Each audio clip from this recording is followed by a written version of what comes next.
Jean-Paul, tu sais, il y a un preview qui te tient particulièrement à cœur. C'est celui du Portugal. Le Portugal qui va tomber contre l'Uruguay dans la même partie tableau que la France. Eh oui, les retrouvailles. Mais d'ici jusqu'aux retrouvailles, il faudra déjà se défaire de cette équipe. Cette équipe qui monte en puissance, pour reprendre un terme bien adapté et collé au football. Tu parles du terme que Griezmann a prononcé récemment, qu'il allait monter en puissance dans cette compétition. Merde. Alors, notez bien ce que vient de dire mon cher camarade, parce que si jamais Griezmann fait un bon match... Ouais, il va faire fermer des bouches, comme a dit. Qui c'est qui a dit ça? C'est Hernandez. Ouais, Grisou, il va faire fermer des bouches. Bref, c'est pas le sujet. Le sujet, c'est le Portugal, l'Uruguay. En attendant, tout ce qu'on peut dire, c'est que je redoute que la compétition s'arrête dès samedi pour mon équipe, évidemment. Pour une raison très simple. Tu penses qu'ils vont être éliminés, toi? Je le redoute tout le temps. Après, pourquoi? Parce qu'ils font du non-jeu. C'est l'une des équipes qui fait le moins de jeu dans cette compétition. Pas simplement ça. Je pense que comment dirais-je, tout sur Ronaldo, c'est bien mignon, mais ça ne fait que masquer les carences des joueurs. Et ça fait un moment que je le dis, les joueurs sont techniquement moyens. Collectivement, j'arrive toujours pas à voir mon Bernardo Silva de Manchester City qui pourrait me sauver. Alors lui, c'est pareil. Il fait une super saison avec Guardiola, c'est ce que je dis. Tous ceux qui ont joué à City, ils sont nuls. Ils sont nuls, ils sont épuisés. On sent que vraiment ça a pesé dans les organismes cette saison. Enfin bon, Santos l'a un peu ménagé lors du dernier match. Du coup, on s'est retrouvé avec des João Mario sur le terrain et des mecs comme ça.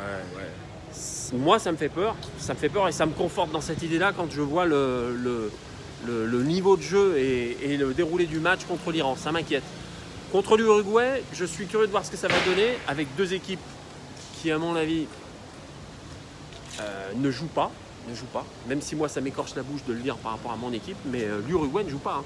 Il ne joue pas, mais pour moi, il joue pas. C'est un peu le même genre que le Portugal pour moi, parce qu'ils ont une très très bonne assise défensive avec Diego Godin. Diego Godin, c'est simple, dans le dernier match de l'Uruguay, c'est l'étoile d'or. C'est-à-dire c'est celui qui a apporté le plus offensivement à son équipe en termes au niveau de sa possession. C'est-à-dire vraiment c'est énorme. C'est-à-dire que ses relances sont quand même très bonnes. Il crée de l'arrière et puis on va dire que devant. Ils ont deux joueurs. Ils n'ont pas que Cristiano Ronaldo. Non. Voilà, ils ont deux joueurs top niveau. Ils ont surtout une vraie assise défensive. Ils n'ont pas pris de but, petit rappel quand même. Personne n'a réussi à en planter un. Et moi, ce qui m'embête un peu, c'est que si encore dans l'accès, on avait vraiment des joueurs qui, à la limite, ont deux occasions, un but et demi, moi ça m'irait très bien. Le problème, c'est qu'il n'y en a pas. Il n'y en a pas. Ton Jetson Martins, là. C'est une mais non. Cata, c'est une cata. En même temps, c'est normal. C'est même pire qu'Eder, j'ai l'impression, non? Comment? C'est même pire qu'Eder. Non, on va se calmer un peu. Ah ouais? Je sais pas si c'est. Eder, personne non grata d'ailleurs, depuis l'Euro 2016. On va oublier. Le passé, c'est le passé. On s'en fout. T'as pas ton Nuno Gomez, quoi. Oh putain, arrête. Alors là, attention. Ouais, attention. c'est ça. Ça, c'était autre chose. C'était autre chose. Mais bon, bref. Ils se démerdent comme ils veulent. Mais contre l'Uruguay, s'ils arrivent à tuer leurs occasions, vraiment à les finir du premier coup, ça peut le faire. Si jamais ça commence à se décanter de manière assez pourrie comme on l'a vu sur les autres matchs, je donne pas cher de leur. Ils vont avoir du boulot, nos amis José Fonte et Pépé là. Ça va être quelque chose quand même. Ça va être quelque chose et surtout, encore une fois, on va voir la compo d'équipe. Quaresma était titulaire pour le dernier. Et d'ailleurs, quel magnifique l'extérieur du pays. Magnifique. Le problème, c'est qu'il en met 1 sur 20. Dédicace à NJ. Et son fabuleux extérieur contre l'Atlético qui a fini sur le périph' du Groupama Stadium. Le Groupama Stadium. Bref, là c'était je m'égare un peu, mais effectivement, non, il mettra pas Quaresma. Quaresma, il va partir en Chine, c'est comme Mascherano. Dès que les mecs ils partent en Chine, ils sont voilà. C'est le super sub Quaresma, ça va très bien pour ça. Le problème, c'est qu'une équipe titulaire, moi, elle me rassure pas et elle m'a toujours pas rassuré sur 3 matchs. Donc j'ai hâte de voir ça face à l'Uruguay. En fait, la plus belle nouvelle, en tout cas la vraie nouvelle côté portugais, c'est que Cancelo a signé, je crois, c'est l'Inter Milan, il me semble, non? Non, il était prêt à l'Inter, il a signé. Qui a signé? Cancelo.